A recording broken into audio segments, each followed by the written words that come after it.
حضور فرماتے ہیں کچھ لوگوں کو اللہ قیامت میں بغیر حساب کتاب جنت میں داخل کرے گا، فرشتے پوچھیں گے پل صراط سے ہوا ہے، وہ کہیں گے دیکھی نہیں،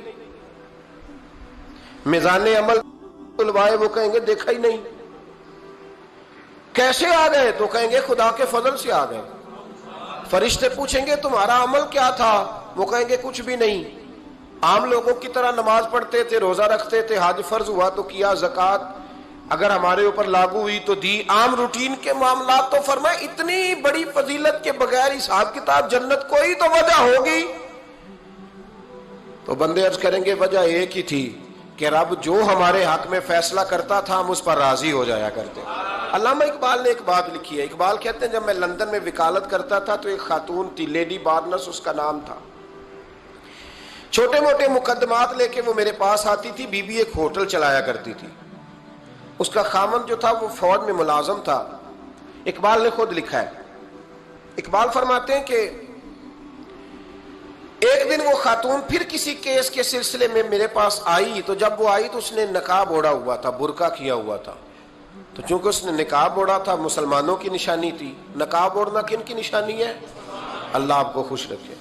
تو کہتے ہیں وہ نشانی چونکہ اہل اسلام کی تھی تو مجھے تجسس ہوا، میں نے کہا لیڈی خیریت ہے؟ میم صاحبہ یہ برقع پہنا ہوا ہے؟ تو کہنے لگی ہنس کے اقبال مجھے پکا یقین تھا کہ آپ ضرور پوچھیں گے۔ تو میں نے کہا اچھا تو یہ برقع؟ تو کہنے لگی الحمدللہ میں مسلمان ہو گئی۔ تو میں نے فوراً کہا کہ آپ کا شوہر تو فوج میں ملازم ہے، فوجی کے لیے بدلنا اور پھر ملکی قانون اور یہ چیزیں۔ تو کہنے لگی اس نے مجھے کیا کہنا تھا، وہ خود کلمہ پڑھ گیا۔ تو کہتی ہیں میں اور متجسس ہوا، وہ کیس کی بات کرتی تو میرا تجسس بڑھ گیا، میں نے کہا تو کیس چھوڑ کے بتا کلمہ کیسے پڑھا؟ تو کہنے لگی اقبال اصل بات یہ ہے کہ میں نا بے اولاد تھی، خامد بھی بڑے اچھے پیسے کماتا، میں خود بھی ہوٹل چلاتی، پر ڈپریشن اور ٹینشن اور بلا وجہ کی پریشانیاں جان نہیں چھوڑ۔ یہ ٹینشن اور ڈپریشن کا نا مجھے عربی ترجمہ کوئی نہیں ملا، یہ ڈپریشن اور ٹینشن کا نا میں نے تلاش کیا ہے، لیکن مجھے عربی لغت کے اندر ان کے معنی مجھے لگتا ہے کہ اس زمانے میں یہ چیزیں تھی ہی نہیں، ہوتی تو ان کا کوئی نام بھی، یہ آج ہے نا تو اس لیے آج کے زمانے میں ہی نام ہے، مفت کا، مفت کی پریشانی۔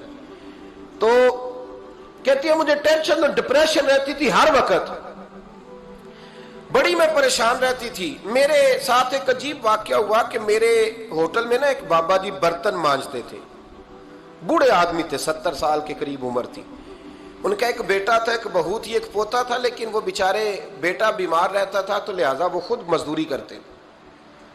کہتے ہیں ایک دن وہ بابا جی میرے پاس آئے، کہنے لگے میم صاحبہ 2-4 دن کی چھٹی چاہیے۔ تو میں نے کہا خیریت ہے؟ کہنے لگے میڈم میرا بیٹا فوت ہو گیا۔ بیٹا، آپ کو پتہ ہے باپ کا جنازہ پڑھنا آسان ہے، بیٹے کا جنازہ اٹھانا بڑا مشکل کام۔ کہتی ہے میں کچھ لکھ رہی تھی، میرے ہاتھ سے قلم گر گیا، میں نے خود گاڑی بھیجی، بابا جی گاؤں چلے گئے جہاں وہ رہتے تھے۔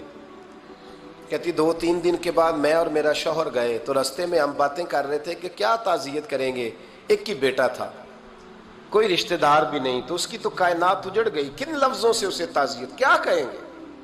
کہتے جب ہم گئے تو وہ ٹوٹی ہوئی چٹائی پہ بیٹھا تھا، کچھ لوگ قریب تھے، ہم نے جا کے کہا بابا آپ مسلمان ہیں، ہم آپ کو کیا نصیحت کریں، ایک ہی بیٹا تھا، کہ کس طرح کر کے ہم آپ کو تسلی دیں؟ تو کہتے ہیں اس نے آنکھیں کھولی، بوڑھی آنکھوں میں ایمان کی روشنی، کہنے لگا بی بی کیا تعزیت کی بات کرتی ہو، میں نے کوئی پیسے جمع کرا کے بیٹا لیا تھا، خدا نے فضل سے دیا تھا، عدل سے لے گیا ہے، میں اپنے رب کے فیصلوں میں بڑا راضی ہوں، اللہ بڑا کریم ہے، وہ لے گیا، اس کا مال تھا۔ آپ یقین کریں ہمارے دیہاتی لوگ یہ کہا کرتے تھے، میں نے کانوں سے سنا ہے، ایک بوڑھے آدمی کا ایک دفعہ بیٹا فوت ہو گیا تو کسی نے اس سے کہا بابا چھوٹی عمر میں بچہ چلا گیا، تو مجھے لفظ نہیں بھولتے، کہنے لگے پتر اللہ دی فصل ہے، کچی وڈے تا بھی ہو دیے۔ سنے آپ نے بھی کبھی یہ فکرہ، کچی وڈے تے پکی لے گئے تے تاوی ہے جو ہو دی، تو جب اس کا جی چاہا وہ لے گیا۔ اللہ اکبر۔ وہ خاتون کہتی ہے کہ وہ بابا جی سے میں نے کہا کہ چلو آپ 1 مہینے کی چھٹی کر لے، تو کہنے لگا نہیں میڈم میں مسلمان ہوں، مفت کی روٹی نہیں کھاتا، مزدوری کر کے کھاتا ہوں، میں انشاءاللہ 2-3 دن کے بعد کام پہ آ جاؤں گا۔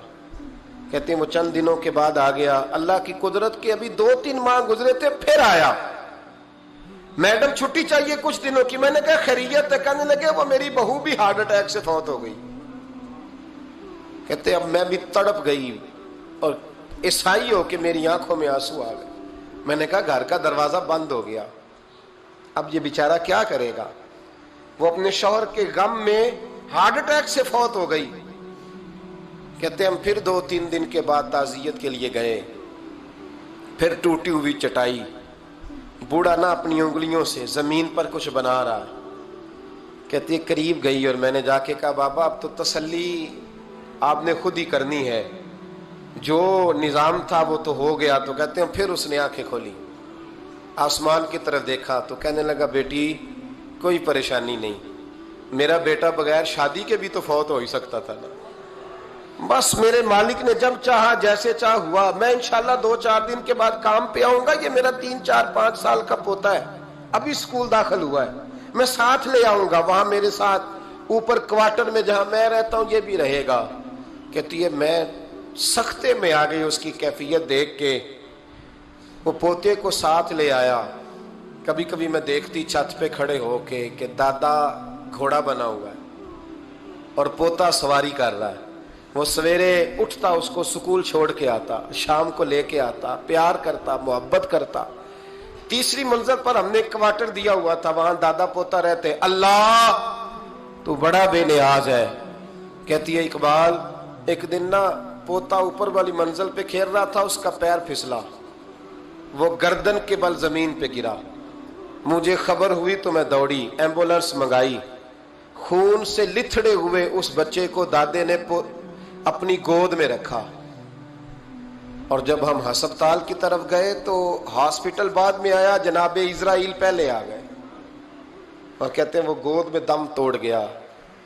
پھر دادے نے اسے اپنے ہاتھوں سے غسل دیا, پھر اس نے اپنے بوڑھے ہاتھوں سے قبر کھودی اور پھر مٹی ڈال کے کہنے لگا انا للہ و انا الیہ راجعون. جے سونا ہی میرے دکھ وچ راضی, جے سونا ہی میرے دکھ وچ راضی. پھر سکھ نو چلے ڈاواں. کہتے ہیں وہ مٹی ڈالی اس نے, اور جب وہ واپس پلٹا تو میں بازو سے تھام کے ہوٹل قریب لائی اور میں نے اس کے قریب کہا کہ بابا تو ٹوٹ گیا ہے, تو بکھر گیا ہے. مجھے محسوس ہوتا ہے کہ اب نہ تیری راتیں اور تیری صبحیں اور تیری شامیں غموں میں گزریں گی. تو کہتے ہیں یوں اس نے ہاتھ رکھے اور یوں آنسو چھٹک دیے. کہنے لگا میڈم کیوں میرے اندر کوئی عقیدہ نہیں, میں کوئی لوارث ہوں, میرا کوئی رب نہیں, میں کیوں پریشان رہوں گا؟ میں تو پکا ہوا پھل ہوں. تھوڑے دن گزرے گے قبر میں جاؤں گا, اور جب جنت میں جاؤں گا تو اللہ میری بیٹے سے بھی ملاقات کرائے گا, میرے پوتے سے بھی ملاقات کرائے گا, میرا رب ساری ملاقاتیں کرا دے گا. میں اپنے اللہ کی رضا پہ بڑا راضی ہوں. وہ خاتون کہتی ہے میرا اور میرے شوہر کا کلیجہ پھٹنے لگا. میں نے کہا بابا یہ جذبہ کہاں سے ملتا ہے, یہ سکون کہاں سے آتا ہے, یہ کیفیت کیسے ملتی ہے؟ مجھے کہنے لگا تو نے لینی ہے؟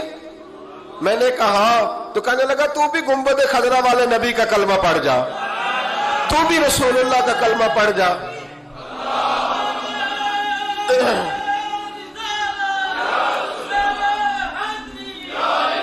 میرے محبوب کا کلمہ پڑھ, اللہ تجھے سکون عطا کرے گا. ایک حدیث نہ پڑھ لو مسلم شریف سے, بخاری سے ایک حدیث نہ پڑھ لو تاکہ یہ بات مضبوط ہو جائے. حضرت ابو طلحہ رضی اللہ تعالی, بیٹا شدید بیمار ہے, مزدور آدمی تھے, کئی دنوں سے گھر تھے. بیوی کہنے لگی اگر آپ گھر میں بیٹھے رہیں گے تو کھائیں گے کہاں سے, جاؤ آپ مزدوری کرو, میں بیٹے کو دیکھتی ہوں. ابو طلحہ مزدوری کرنے چلے گئے. شام کو آئے تو بیٹا فوت ہو چکا تھا. عورتیں بے حوصلہ ہوتی ہیں نا اکثر, پر بیوی نے سفید کپڑا ڈال کے کمرے میں رکھ دیا. بیٹا, ماں اور بیٹا کو ناپ تکتا ہے رشتہ, بیٹے میں سفید چادر ڈال کے کمرے میں رکھ دیا. حضرت ابو طلحہ انصاری آئے, بیٹے کا کیا حال ہے؟ کہنے لگی اللہ کی رحمت میں ہے. اللہ کی, کیسا جملہ ہے, اللہ کی رحمت میں ہے. خامد نے کھانا کھایا, بیوی سے ملنے کو دل کیا تو ملاقات ہوئی.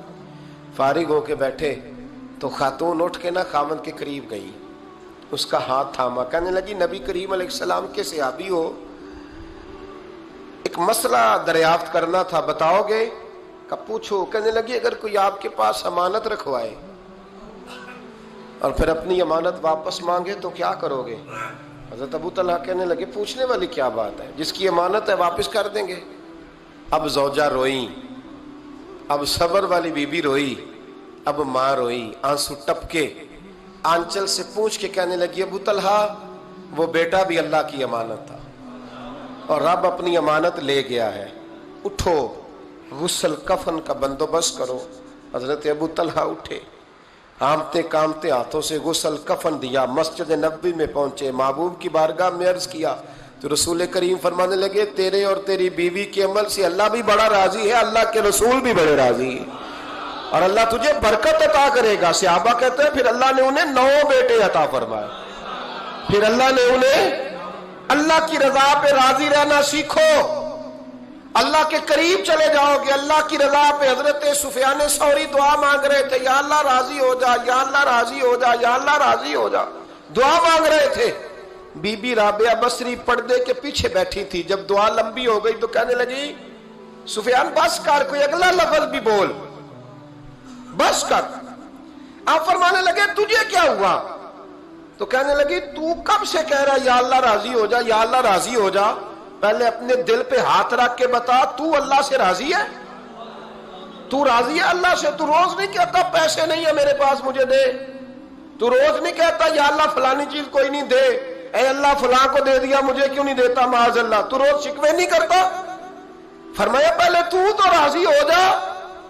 ترمذی شریف کی حدیث ہے, میرے نبی کریم علیہ السلام نے فرمایا تم اللہ کے دیے ہوئے تھوڑے رزق پہ راضی ہو جاؤ, اللہ تمہاری تھوڑی عبادت سے راضی ہو جائے.